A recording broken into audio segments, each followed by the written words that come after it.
તળાજાની સરકારી વિનિયન કોલેજ ખાતે આજે એક વિશેષ અને વિચાર મંથન કરાવતું વ્યાખ્યાન યોજાયું હતું।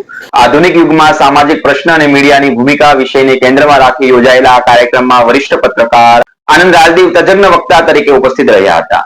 સરકારી કોલેજમાં વિવિધ ક્ષેત્રોના અનુભવી અને પ્રેરણાદાયક વ્યક્તિત્વોને આમંત્રિત કરીને વિદ્યાર્થીઓને વ્યાપક જ્ઞાન અને જીવન ઉપયોગી દિશા આપવાની સરકારની ભાવનાને આ કાર્યક્રમનું જીવંત સ્વરૂપ છે મળ્યું હતું। વિનિયન કોલેજના પ્રોફેસર, સ્ટાફગણ અને મોટી સંખ્યામાં ઉપસ્થિત વિદ્યાર્થી ભાઈઓ બહેનો માટે આ વ્યાખ્યાન માત્ર માહિતીપ્રદ નહીં પરંતુ ભાવનાત્મક રીતે પણ જોડાઈ જાય તેવું આ બન્યું હતું। પત્રકાર આનંદ રાજદેવે પોતાના ઉદ્બોધનમાં ભૂતકાળથી વર્તમાન સુધી મીડિયામાં થયેલા પરિવર્તનને અત્યંત સરળ અને રસપ્રદ રીતે તેમણે રજૂ કર્યા હતા। આ સાથે જ તેમણે છે અગાઉ અખબારોને સમાચાર અને ફોટોગ્રાફ કેવી રીતે પહોંચાડવામાં આવતા હતા તે સમયની મર્યાદાઓ અને એ મહેનતથી લઈને આજના ડિજિટલ યુગમાં સેકન્ડોમાં સમાચાર કેવી રીતે લોકો સુધી પહોંચે છે આ સમગ્ર યાત્રાને તેમણે જીવંત ઉદાહરણો સાથે રજૂ કરી હતી।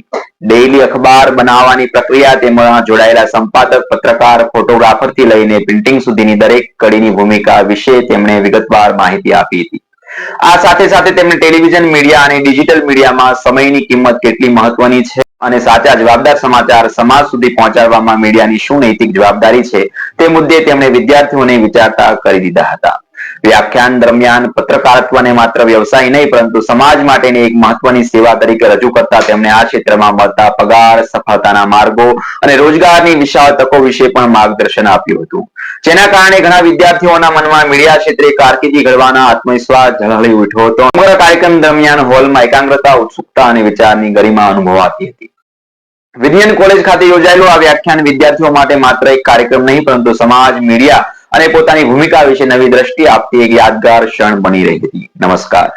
અને જ્યારે અખબારમાં છપાય ત્યારે લોકો રાજી થઈ જતા કે મારો ફોટો અખબારમાં આવ્યો। આ સ્થિતિમાં મેં પત્રકારત્વ શરૂ કર્યું। આ પછી ફેક્સનો જમાનો આવ્યો। આજે લગભગ ફેક્સ વ્યાજ ગયા છે કારણ કે હવે કોમ્પ્યુટર અને મેલનો જમાનો આવી ગયો છે। ફેક્સનો જમાનો આવ્યો અને લોકો ફેક્સ જોવા આવતા કે ફેક્સ કેવો હોય।